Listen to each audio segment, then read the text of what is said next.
Hello बच्चों, स्वागत है आप सभी का आपके अपने YouTube channel AR tutors point पर। आज हम जो टॉपिक डिस्कस करने जा रहे हैं, जैसा कि आप सभी को पता है कल CBSE बोर्ड एग्ज़ाम हुआ है और फिज़िक्स का जो पेपर था वो इतना टफ आया। बच्चों का जो रिस्पांस था आफ्टर एग्ज़ाम, हम लोग तो यहीं बैठे हुए थे इंस्टीट्यूट पे, तो बच्चे फिर आते हैं और अपनी चीज़ें शेयर करते हैं कि सर पेपर हमने करा, पूरी कोशिश करी, जो मेहनत करा था, जो चीज़ें करी, बट अप टू डेट जितना हमने एक्सपेक्टेशन थी हमारी कि डेरिवेशंस की, क्वेश्चंस की, है ना, तो वो बिल्कुल अपोजिट था, अनएक्सपेक्टेड था बिल्कुल पेपर। अब पहले क्या था कि हमने ये डिस्कस किया था लास्ट टाइम, जैसे लास्ट टाइम भी यही हुआ था कि इतने टफ एमसीक्यू आ गए थे कि जेई लेवल से भी टफ एमसीक्यू थे CBSE बोर्ड्स के, है ना। तो हम इस बात के लिए प्रिपेयर थे, बच्चों को मैंने इस चीज़ के लिए प्रिपेयर करा था कि देखिए टफनेस तो होगी पेपर में। पिछली बार भी हम देखें तो 17 से 20 नंबर तक की डेरिवेशन थी, तो मैंने इस बार ही बोल रखा था बच्चों 20 नंबर से ऊपर की डेरिवेशन तो नहीं आएगी, तो आपको कॉन्सेप्ट और क्वेश्चंस पे फोकस करना पड़ेगा, ठीक है। बच्चे इस चीज़ के लिए भी प्रिपेयर थे।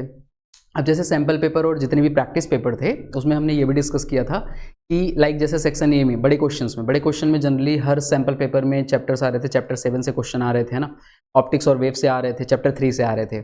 तो ये भी मैंने बोल रखा था कि अगर यहाँ से कुछ ना आए, है ना, या चेंज कर दे, वो चैप्टर्स चेंज कर दे, तो उसके लिए भी आप प्रिपेयर रहिएगा। एट द मोमेंट आपको ये लगे कि सर हमने बड़े क्वेश्चन इन्हीं चैप्टर से प्रिपेयर किए हैं, दूसरे चैप्टर से आ गया तो क्या करें, तो इस चीज़ के लिए भी बच्चे प्रिपेयर थे।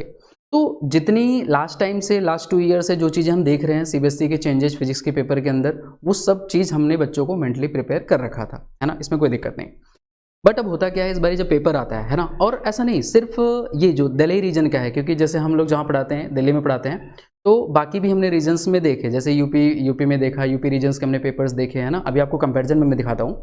तो यूपी रीजन्स के जो पेपर्स थे, इनमें क्या था कि इनमें जो लेवल्स थी, डिफ़िकल्टी लेवल थी, या जो डेरिवेशंस का रेशियो था वो मैनेज था, जबकि सिर्फ दिल्ली रीजन के जो रेशियो थे डेरिवेशंस और क्वेश्चंस के, और जो टफनेस लेवल थी वो बहुत ज़्यादा थी। तो डेरिवेशंस तो बहुत कम आई, 3 नंबर 6 नंबर किसी पेपर में, मैक्सिमम 6 नंबर की डेरिवेशंस आ रही हैं, और क्वेश्चंस लेवल, डिफ़िकल्टी लेवल भी बहुत ज़्यादा, है ना। तो इन सब चीज़, और लेंदी भी बहुत ज़्यादा बच्चों को लगा पेपर। तो क्वेश्चंस अगर हम देखें और रेशियो देखें डेरिवेशंस का, क्वेश्चंस का, इन सब सारी चीज़ों पे अगर हम काम करें तो हमने देखा कि पेपर बहुत टफ पाया गया। अब आप भी हमें बताइएगा, कमेंट में बताइएगा कि आपके जो भी रीज़न हैं कि वहाँ पे पेपर्स कैसे, क्या थे, क्या नहीं थे। अब बच्चे कल आए मेरे पास तो काफ़ी उदास भी थे बच्चे कि हमने सर इतनी मेहनत करी इन लास्ट के डेज़ में, हमने ऐसे तो हमने साल भर पूरी मेहनत करी, लास्ट के डेज़ में हमने रात रात तक यहाँ बैठ के प्रैक्टिस करी, 10-10 11 बजे तक बच्चों ने टाइम दिया, और हर चीज़ हमने रिवाइज करी, हर कॉन्सेप्ट रिवाइज करा, क्वेश्चंस रिवाइज करे, डेरिवेशंस रिवीजन करा। बट इन सब के बाद क्या हुआ, अगर CBSE इस तरह से पेपर देगा जहाँ बच्चों का मोरल डाउन हो जाए आगे के पेपर्स के लिए, चीज़ों के लिए, तो कैसे चलेगा। तो CBSE से ये क्वेश्चन तो रहेगा, और हम सब ये कोशिश करेंगे कि CBSE अगर लीनियंट चेक इन करे फिजिक्स के पेपर की तो सबसे बेस्ट होगा। आइए देखते हैं, थोड़ा मैं आपको कंपैरिजन दिखाता हूँ। अब जैसे देखिए, अब आप बताइएगा, हमें कमेंट में बताइए कि आपके रीजन्स के पेपर कैसे थे, टफ है, मॉडरेट है, या इजी है ना। सब लोग ईमानदारी से बताएंगे, क्योंकि जो हमने ऑब्जर्व किया अभी तक, हमने देखा कि जनरली दिल्ली और राजस्थान के पेपर ज़्यादा टफ थे, बाकी कंपैरिजन यूपी और अदर स्टेट्स के पेपर ईजी थे, ठीक है। आइए मैं आपको 2 स्टेट्स का जैसे पेपर दिखाता हूँ। इनमें देखिए, जैसे यूपी रीजन का है, कंपैरिजन करते हैं, आपको देखिएगा, मैच करिएगा। तो इनमें देखिए MCQ लेवल की जो डिफ़िकल्टी है वो सिमिलर है, ऑलमोस्ट सिमिलर है। MCQ फिर भी, वैसे तो यूपी का फिर भी इजी है, ये यूपी का पेपर है, यूपी रीजन्स का, और ये आपके दिल्ली रीजन्स का पेपर है, ठीक है। तो अगर हम MCQ कंपैरिजन देखें तो MCQ यहाँ से भी वही 4-5 क्वेश्चन आ रखे हैं, और 3-4 क्वेश्चन यहाँ भी आ रखे हैं, यहाँ पे बल्कि परसेंटेज ज़्यादा है, जो हमने रिसेंट में भी प्रेडिक्ट करा था कि हाँ किन क्वेश्चंस के आने के चांसेस ज़्यादा हैं, तो प्रेडिक्शन इस पेपर्स में ज़्यादा है कंपेरेबल टू दिल्ली पेपर, है ना। डेरिवेशंस में आपको मैं दिखाता हूँ। अब जैसे यहाँ पे देखिए, अब यहाँ देखिए, जैसे ये सेल वाला डेरिवेशन है, बच्चे इसके लिए प्रिपेयर थे। ये बच्चों को बताया गया था कि जो सेल्स के डेरिवेशंस है, EMF, इंटरनल रेजिस्टेंस और करंट के बीच रिलेशंस, वो डेरिवेशंस आ रखी है ना। वेवलेंथ वाले क्वेश्चंस बच्चों ने कर रखा था, डायरेक्ट फार्मूला बेस्ड क्वेश्चन है ना। और टू सिस्टम लाइक जैसे कॉन्वेक्स, कॉनकेव, है ना, प्लेन मिरर से रिलेटेड उनके कॉम्बिनेशंस के क्वेश्चन बच्चों ने कर रखे थे कि कैसे इमेज फॉर्मेशन होगी। ये क्वेश्चन हमने डायरेक्ट अभी डिस्कस करा हुआ था, ये क्वेश्चन हमने डायरेक्ट डिस्कस करा हुआ था। तो इस पेपर में आप देख सकते हैं, जैसे आपको मैं दिखा रहा हूँ 1, 2, ये दोनों क्वेश्चन हमने डायरेक्ट डिस्कस करा है, और ये टाइप ऑफ क्वेश्चन है ना, और ये दोनों वेवलेंथ रिलेटेड क्वेश्चन है, ये भी हमने टाइप ऑफ क्वेश्चन डिस्कस कर रखा है। तो आप जब सेक्शन बी बच्चे खोलेंगे, अब अगर ये पेपर होता दिल्ली रीजन में, अगर ये पेपर होता और बच्चे इसको ओपन करते, तो ऑब्वियसली वो बेटर करते विद कंपेरेबल दैट पेपर, है ना। अभी देखिए दिल्ली रीजन का जो पेपर है, इसमें हमारा ये कंपैरिजन जो हमने डिस्कशन करा था, ये क्वेश्चन आया हुआ है वेवलेंथ वाला। बाकी ये भी ऑड क्वेश्चंस है, ये भी ऑड क्वेश्चंस है, तो इनमें क्वेश्चन जो ऑड क्वेश्चंस है वो ज़्यादा है ना। तो कंपैरिजन अगर हम करें हर सेक्शन की, तो कंपैरेबल दिल्ली सेट का जो ऑड क्वेश्चंस की प्रोबेबिलिटी है वो ज़्यादा है। एक तो डेरिवेशंस डायरेक्ट फार्मूला रिलेटेड नहीं है, बिल्कुल डीप कॉन्सेप्ट है, और जो इस लेवल के बच्चे प्रिपेयर नहीं होते हैं। अब जैसे CBSE गाइडलाइन जारी करती है, जैसे KV के सैम्पल पेपर्स आते हैं, ठीक है, गवर्नमेंट स्कूल के सैम्पल पेपर आते हैं, उनके जो स्टडी मटेरियल्स होते हैं उन्हीं लेवल से बच्चों को हम उसके अकॉर्डिंग प्रिपेयर कराते हैं।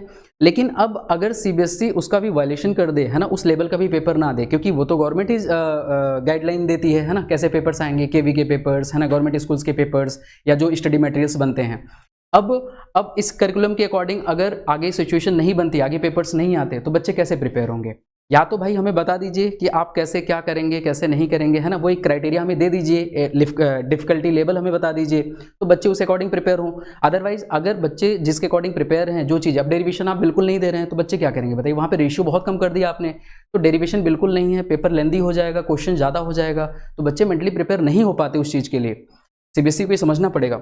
अब आगे देखिए आगे सेक्शंस में देखते हैं। अब जैसे देखिए इसमें लेंज लॉ, है ना, लेंज लॉ से रिलेटेड चीज़ें आई हुई हैं। अब इसमें देखिए वेरियस फोर्सेस चार्जेस के बीच बात कर रहे हैं, है ना, ये भी कराए क्वेश्चंस हैं। यहाँ पे मैग्नेटिक फील्ड से रिलेटेड क्वेश्चन है। यहाँ पे देखिए चैप्टर 8 से क्वेश्चंस हैं कि रेज के बारे में बताना है कि कौन सी कहाँ पे यूजेज होते हैं, ये सब हमने डिस्कस कर रखा है। बट यहाँ देखिए अब यहाँ पे क्या क्वेश्चन डिस्कस है, यहाँ पे ये क्वेश्चन देखिए, है ना, हाफ LI² B² अपॉन में 2μ0, ये डेरिवेशंस आ गई, है ना, ये थोड़ी और डेरिवेशंस होती है। अब इनमें देखिए क्वेश्चंस की देखिए, बस सिर्फ एक यहाँ पे आया हुआ है 3 नंबर में बायो-सेवर्ट लॉ, है ना, बायो-सेवर्ट लॉ आया हुआ है, 3 नंबर का डेरिवेशन यहाँ आया हुआ है। बाकी सारे क्वेश्चंस लेवल हैं और उनकी डिफिकल्टी लेवल आप देख सकते हैं। आगे डिस्कस करते हैं आगे देखिए, अभी देखिए सेमीकंडक्टर से रिलेटेड यहाँ पे आया हुआ है। अब इसकी केस स्टडी अगर हम बात करें, केस स्टडी बात करें तो पैरेलल प्लेट्स की केस स्टडी है, ठीक है, यहाँ पे ये चैप्टर 2 में बच्चों ने कर रखा है। इसके देखिए RC सर्किट की case study, RC circuit case study, इसके गो थ्रू तो बच्चे हुए ही नहीं, ये बिल्कुल अलग आ गया। जो ये कॉन्सेप्ट है, जो ये फार्मूला बेस्ड है, जो ये चीज़ें हैं, इस बेसिस पे बच्चों ने काम ही नहीं करा, प्रैक्टिस ही नहीं करा, क्योंकि ये उनके करिकुलम के अकॉर्डिंग था ही नहीं, ये बिल्कुल ऑड हो गया। अगर एक बारी गो थ्रू नहीं हुए हैं तो नहीं कर सकते बच्चे इसके अकॉर्डिंग। तो अब दोनों पेपर कंपैरिजन आपके सामने, आप चीज़ें देख सकते हैं। यहाँ भी देखिए, चलिए ये केस स्टडी फिर भी थोड़ी ठीक थी, है ना, बच्चा करे तो दिमाग लगा कर ले, लेकिन इनमें दोनों केस स्टडी नॉर्मल थी, है ना, कि कर सकते थे बच्चे। अब आगे सेक्शन ई में आते हैं।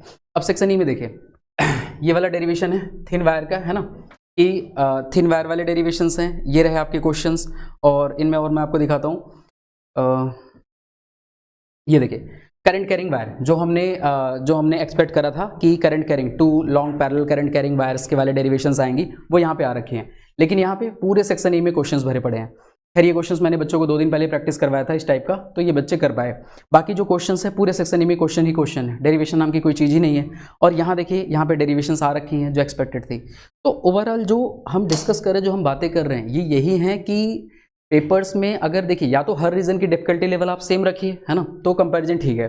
अदरवाइज आप किसी रीजन का डिफिकल्टी लेवल ज़्यादा कर दे रहे हैं, किसी रीजन का कम कर दे रहे हैं। अब कहीं बच्चों ने तो बराबर मेहनत करी हर जगह, अब जो डीमोटिवेशन बच्चों को होता है वो बहुत दिक्कत वाली बात है। तो CBSE को ये चीज़ समझना पड़ेगा और लीनियंट चेकिंग रखनी पड़ेगी। और बच्चों को मैं ये कहना चाहता हूँ कि अब फिजिक्स का पेपर जो कुछ भी हुआ, देखिए CBSE लीनियंट चेकिंग रखिएगी बच्चों। नंबर्स आपके ऐसे कम नहीं होने चाहिए, और आप लोगों ने जो मेहनत करा है ऐसा नहीं बिल्कुल डल हैं, बट हाँ कहीं ना कहीं दुख हमें भी है, आपको भी है, तो वो आएगा। देखते हैं अब रिजल्ट जो भी होगा। आगे के पेपर्स आप अच्छा करिए, कोशिश करिए कि आगे के पेपर्स आपके ख़राब ना हो। केमिस्ट्री का पेपर है, आगे मैथ्स का पेपर है, तो इन पेपर्स पे अच्छे से फोकस करिए। कल से जब बच्चे कल मिलने आए, चीज़ें हुई, है ना, उससे तब से मैं भी बिल्कुल मतलब रिलैक्स हुआ ही नहीं। रात तक मैंने इंस्टाग्राम पे वीडियोस भी अपलोड करी बच्चों के लिए कि भाई क्या CBSE कैसे कर रही है, क्या चीज़ें हैं, क्योंकि बच्चे बिल्कुल मायूस हो गए थे। क्योंकि इतना अगर आप मेहनत कर रहे हैं, आप लास्ट मोमेंट पे, आप साल भर मेहनत किए, लास्ट मोमेंट पे आपने इतना कुछ करा, और बिल्कुल अनएक्सपेक्टेड चीज़ें अगर आ जाती हैं तो मोटिवेशन डाउन हो जाता है बच्चों का। बट मैं कहना चाहता हूँ बच्चों को, इसमें आपकी कोई गलती नहीं है, आपने अपना पूरा 100% दिया है। अब आगे भी आप केमिस्ट्री और मैथ्स के लिए अच्छे से प्रिपेयर करिए। बाकी लीनियंट चेकिंग होगी तो नंबर सबके ठीक आएंगे। तो आज के लिए इतना ही, मिलते हैं अगले वीडियो में मैथ्स के प्रिपरेशन के साथ, है ना। Thank you.